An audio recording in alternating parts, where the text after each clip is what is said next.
Alright, hello everyone. I'm here with Costa. As I started doing interviews, I kind of realized that there are like two types of interviews.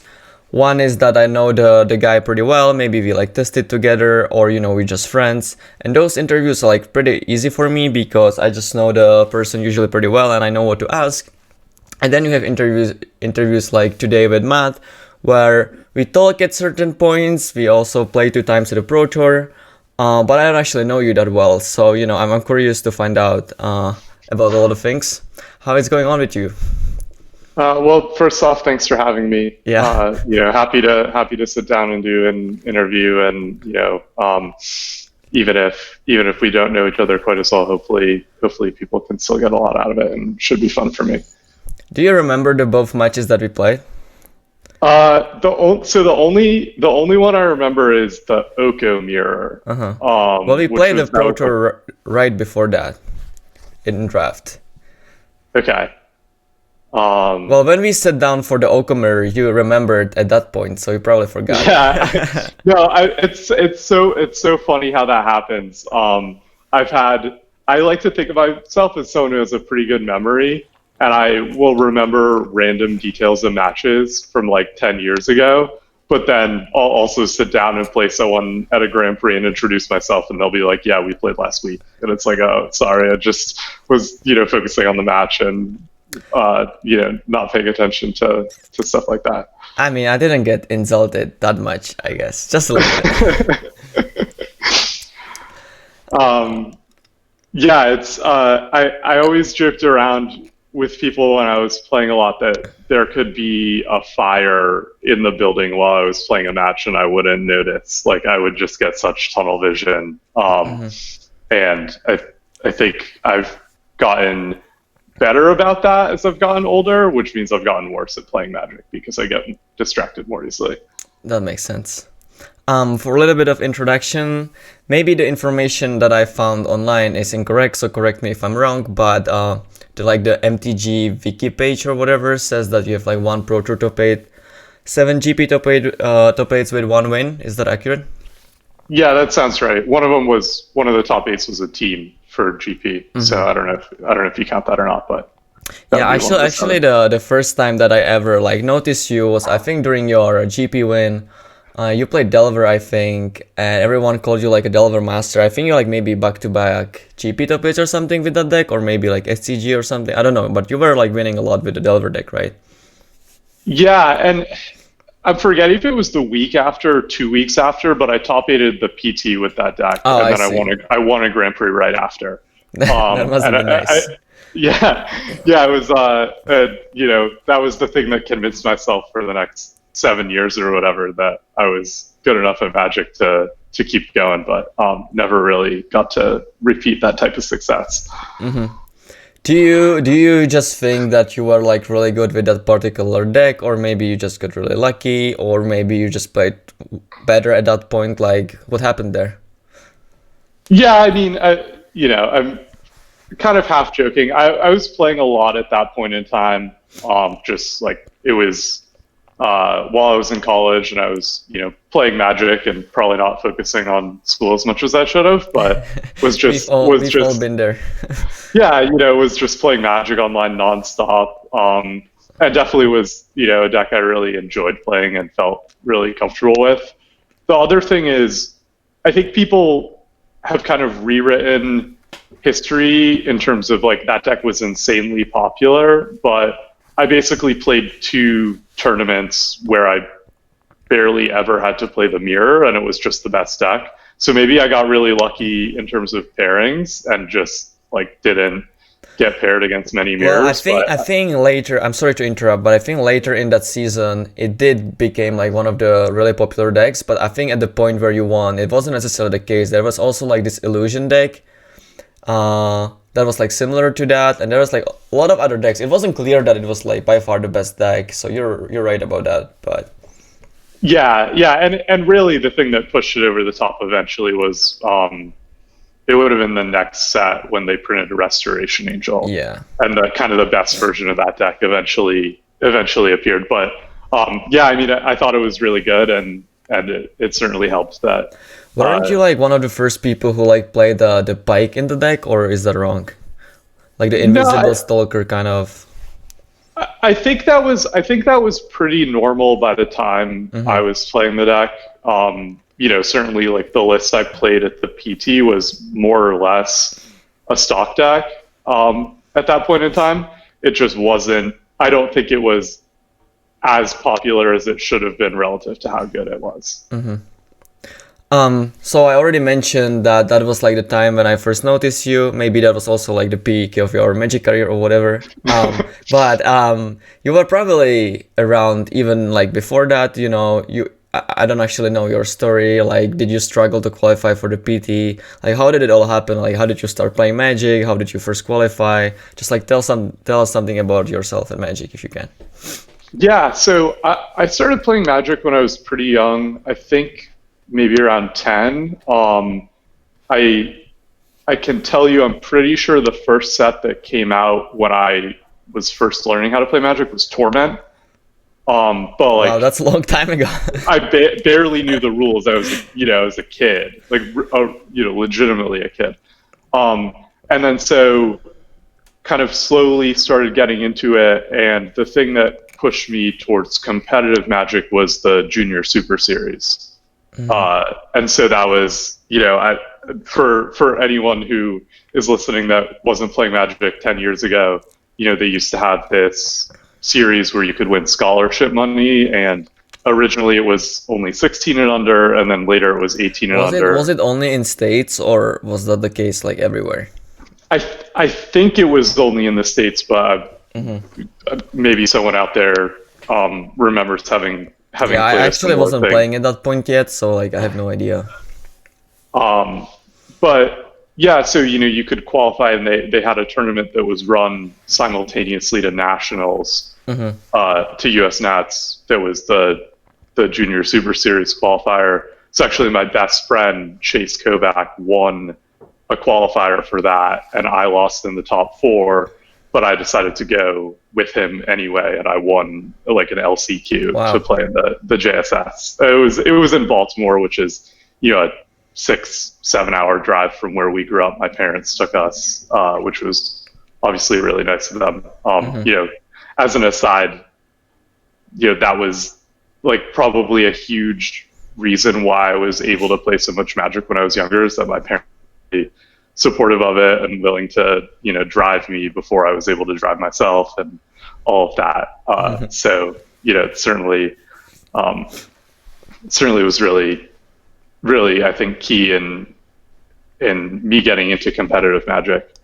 So I think the nationals I remember playing was when Time Spiral came out. I played my first PTQ about a year later, which was Lorwyn Block, and I made top 8 of that, but I didn't win. And what deck did you play? Was it like Kitkins maybe or something? No, it was like the 5-color control deck with all the vivid lands. So that deck was sweet. Yeah, people remember the version that was in standard with Cruel Ultimatum, but this deck just had all the value cards: Mole Drifter, Cloud Thresher, Cryptic Command, Cryptic, a bunch of different wraths. And yeah, the tournament I played was the first week of the format, and basically the whole field played Kithkin, and I just was playing a deck with like 8 wraths. Was no one playing Fairies at that point? Fairies was popular, but I don't think it was obvious that it was the best deck. My loss in the Swiss was to Melissa DeTora, who now works at Wizards, and then she beat me in the top 8 as well and won the PTQ with Fairies. And like, looking back on it, she had the best deck and was like almost for sure the best player in the room too. So it kind of like played out the way you would expect it would. That's nice. Yeah. So that's kind of how I guess got started playing PTQs, and then they had a Grand Prix in my home city in Boston maybe another year later when I was 17, and that was Core Set Limited, and that was, I think, what really got me obsessed. I showed up at the Grand Prix, had one bye, ended up making day 2 and going 5-1 on day 2, and I got like 26, which at the time, I can imagine. At the time, top 16 was an invite, so I was, feeling like, man, I was only one match away from qualifying for the Pro Tour. So that winter, I convinced my parents to let me fly to a couple of Grand Prix on my own.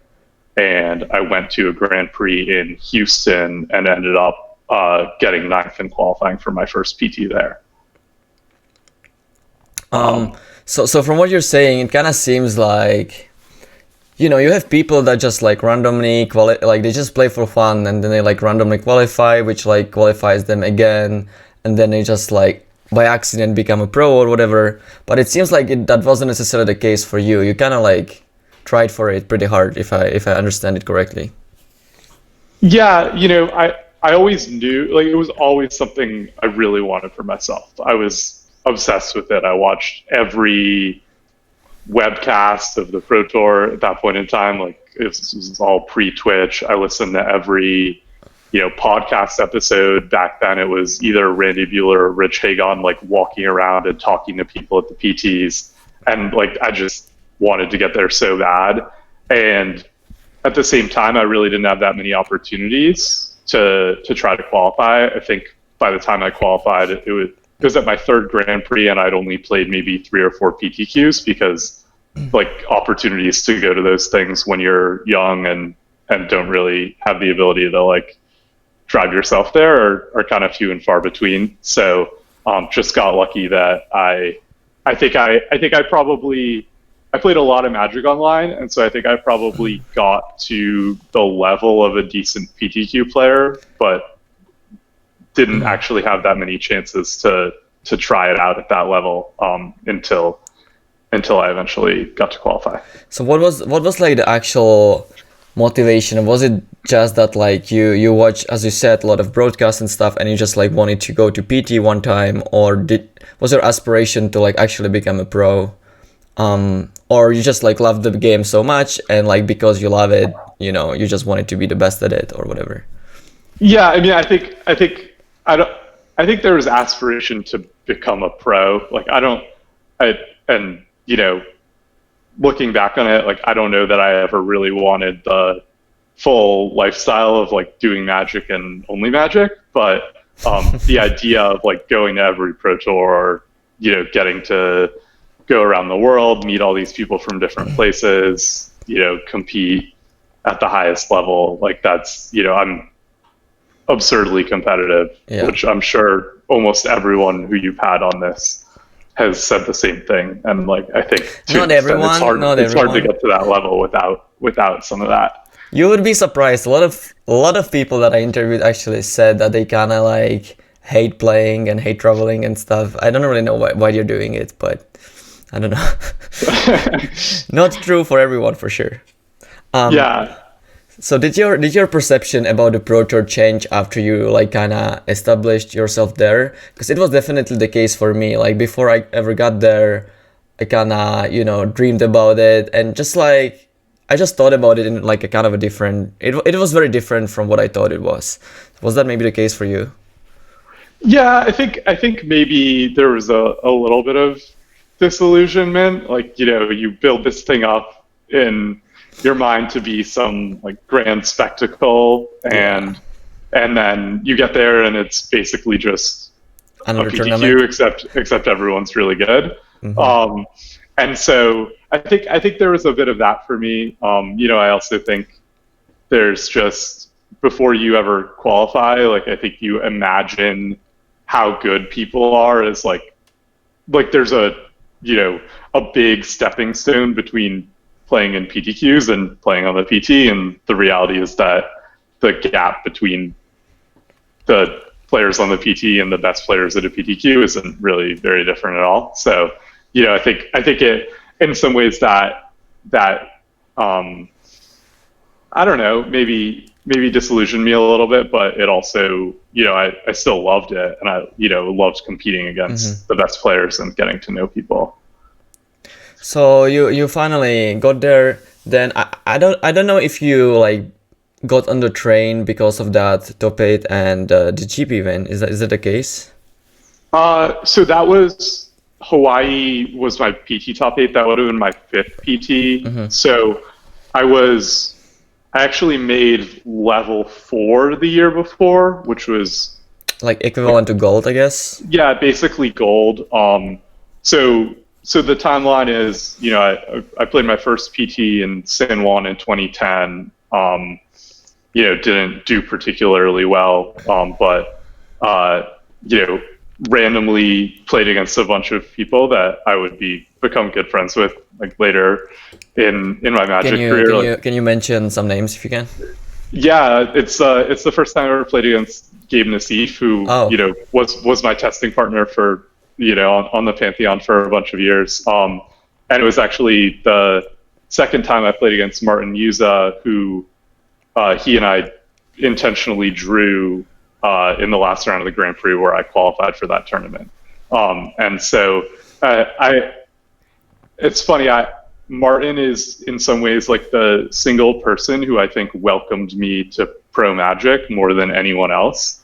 I think, I was a 17-year-old kid and I happened to play against him twice, like super early in my career, and we just got to be friends. And, I didn't really know anyone at this point, like on the Pro Tour, a few people I knew from PTQs, but didn't know very many people. And so he definitely was a big piece of like making me feel comfortable in that environment and introducing me to people and making me kind of feel like I belonged there instead of just a kid who was didn't really fit in.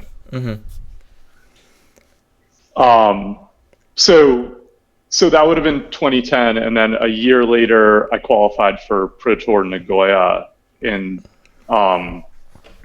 which was Scars Block constructed, and then I played I think almost every Pro Tour for the next 5 years at that point.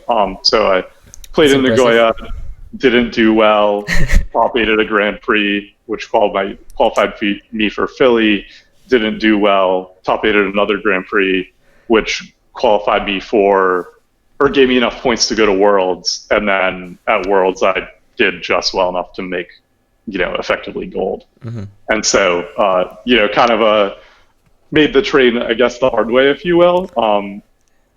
Sounds like mastery. Didn't really have a spike, but and then luckily had a couple of really good finishes the next year, and made platinum, and got to play on the PT for quite a few years after that. So you've mentioned that you tested with Team Pantheon. I've tested with like a lot of the best teams at certain points, but I've never got to test with Pantheon, so I don't actually like know pretty much anything about like their testing process, like what is going on there. Can you maybe like talk about it a little bit if you can? Yeah, I mean, from what I've heard, I don't think it was anything particularly different than a lot of the other major teams. At least that point in time, kind of the status quo was the big teams would all rent a house in whatever city the PT was happening in for at least a week before the Pro Tour. We usually did 2 weeks with those of us who, at least for me at that point in time, didn't really have anything else going on. We'd go for the whole 2 weeks, and then the people with jobs and lives would show up a week later for the last portion of testing. And we'd do a few house drafts a day, play a bunch of whatever the constructed format was. There wasn't a ton of, I guess, like rigor or organization. It was kind of just everyone explores what they're interested in, and hopefully we arrive at a good conclusion. How fast did you usually arrive at the deck that you ended up choosing? Like, was it maybe that 2 days before the tournament you were kind of lost and you just like randomly pick something, or maybe like a week before you already kind of knew what you were about to play and then you tuned the deck, or like what was going on there? I would say on average, around 3 days out, maybe 4 days out, people would have a pretty good sense of what they were going to play. I think I played the team deck probably bit less on average than most people did, which I don't really know what the reason for that is. I don't really think of myself as a deck builder, but just by coincidence, a bunch of the tournaments, there was a bunch of tournaments where the team played Storm, and I don't like playing Storm, so I just didn't play it, even if I knew it was good. And was it actually like, did they actually think that it was the best, or was it that just they kind of liked it because there was like John Finkel pushing it and stuff? Yeah, I mean, I will say, one of the tournaments they played Storm, I didn't play the team deck, and I played Jund with Deathrite Shaman. Oh, I see. So I think I'm on the right side of history with that one. But I think it was pretty often a good choice, or at least a defensible choice. The Jund one being probably the one time where there was a deck you were clearly supposed to play. Like, anyone who didn't play Jund at that tournament was wrong. And that just, I think the world kind of knows that at this point. But, other than that, I think for the most part, the Storm Obsession had a good basis in that a lot of the time it's a good deck. So yeah, I think I would say maybe 3 or 4 days out for the most part, people would know what deck they were going to play. But we never. That team was really big, and I don't think there was ever a tournament where everyone was on the same page. There was always, usually 2 camps, or a few people who decided to go their own way. I mean, Nassif is going to play whatever deck he wants to play, kind of regardless of what the team is doing. And we had a few other people like that, and sometimes they would have a really good idea, and others would join up as well. So we kind of had the MPL year, and now we even have Corona. So things aren't great, especially like for people like maybe you and me, kind of around gold, maybe loving the real life tournaments and stuff. What is going on with you and Magic right now that we don't really have GPs, we don't really have any pro levels? Are you like still playing actively, or what is going on with you? Not playing super actively. I've actually played a couple of the like Star City tournaments the last few weekends, where it's essentially a PTQ for the big arena tournaments. Those have been fun. Definitely scratching some of my itch to play Magic. For me, the biggest thing is I really hate the whole ladder thing. Like, I can't do that to myself, of just playing kind of matches for hours on end where no one of them feels like it actually matters. Obviously. Yeah, I had a problem with that at the beginning, because I was used to, like, on Magic Online, you're not playing for a lot, but every match kind of matters. So I did have a problem with that as well, but I eventually kind of got used to it. I don't really mind anymore. Maybe you should just play more. I don't know. Yeah, no, I mean, I think the thing is, if you aren't enjoying the format or your deck or whatever, it feels a lot like work. Whereas playing a tournament, even if you don't enjoy the format or deck, I don't know what you mean. Yeah, like I would play a Magic tournament in any format, no matter how unhealthy or broken or whatever, just because playing tournaments is fun. And so I'm kind of looking forward to being able to do that again. And there's some really good outlets. MTG Melee has a bunch of cool stuff. So I've been able to play a little bit, but to be honest with you, my relationship with Magic for the last few years has been, playing maybe 10 weekends a year, a handful of Grand Prix, as many of the PTs as I can qualify for, and not really playing a ton beyond that. And that's kind of what would be perfect for me moving forward. I mean, the ideal thing for me would be to play 4 old school PTs a year and nothing else, but that's not, it's not. I don't think that's ever going to happen again. So you think that if the GPs come back, you will maybe not play like, a ton of them, but you still think that you maybe gonna play for fun or like show up to a couple of them and stuff like that. I mean, certainly when they come back, well, if and when they come back, I'm sure for the first. Yeah, I talked about that with however someone, long. and he said that for anyone who thinks that Magic is dead, just wait till the first GP comes around. There's gonna be like infinite people. I'll be there. Like I don't know where it is or when it's going to be, but yeah, I'll be there. I know a lot of other people who feel similarly. Yeah, I mean, I kind of in non-corona times, I have to travel a bunch for work, and so there was some upside of, hey, I'm already going to be on a plane on Thursday night. I might as well fly to the city a Grand Prix in instead of flying home. And so that was how I was kind of handling things last year, at least, or 2019. So would love to do that again. Play a Grand Prix once every 2 months. Hopefully, play some bigger tournaments if OP still kind of works similarly to the way it was before. Mm-hmm. All right, I think I asked everything I wanted to ask. If there's still something that you want to talk about, of course, you can. Let's see. I mean, it's enough for me, but maybe there's still something that you want to say, so I didn't just want to cut it without asking you, basically. Yeah, no, I mean, I think we covered a lot of good topics. Obviously, I think it's really cool that you're doing this interview series, especially thanks. during Corona, getting a chance to kind of talk to a bunch of people. I feel pretty, in some ways, pretty disconnected from the pro Magic scene these days. So wasn't necessarily expecting to get an interview, but certainly appreciate it.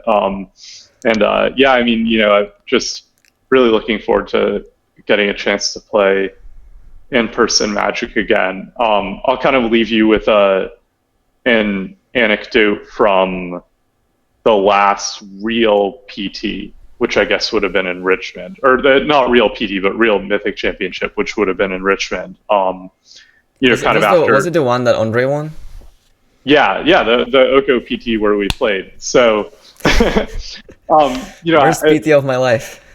After that tournament, we were staying in a hotel right by the site, and a bunch of people were kind of filtering into the bar and restaurant at the hotel, and I ended up, spending a bunch of time with, friends I'd made like from Europe over the years of playing on the PT. A bunch of the Danish guys, Chris Larson, Michael Bondi, Thomas Enevoldsen, and a bunch of other people as well. And it was kind of this like sad moment of, they've taken away PTs where Americans and Europeans are going to be at the same tournament. And so it was this kind of really weird moment of, these are people I've gotten used to seeing 4 times a year for the last 5 years, and not going to get a chance to see them again. And then half of those guys showed up in Phoenix anyway, instead of playing the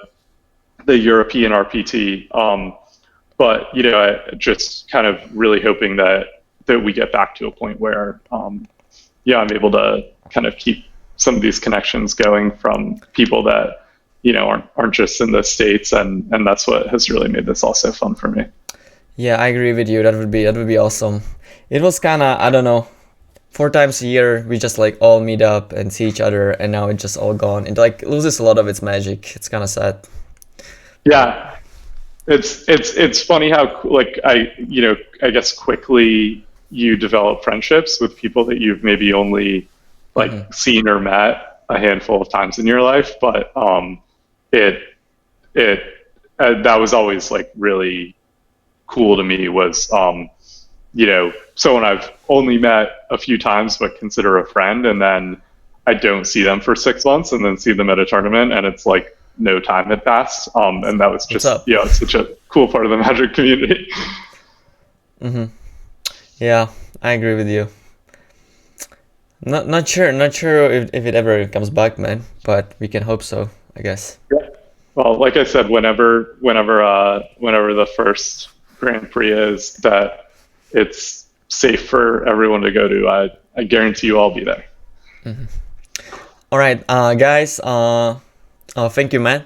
Guys, if you like the video, please click on the like and subscribe button, and see you next time. Bye bye. Thanks, Matt, for your time. Absolutely.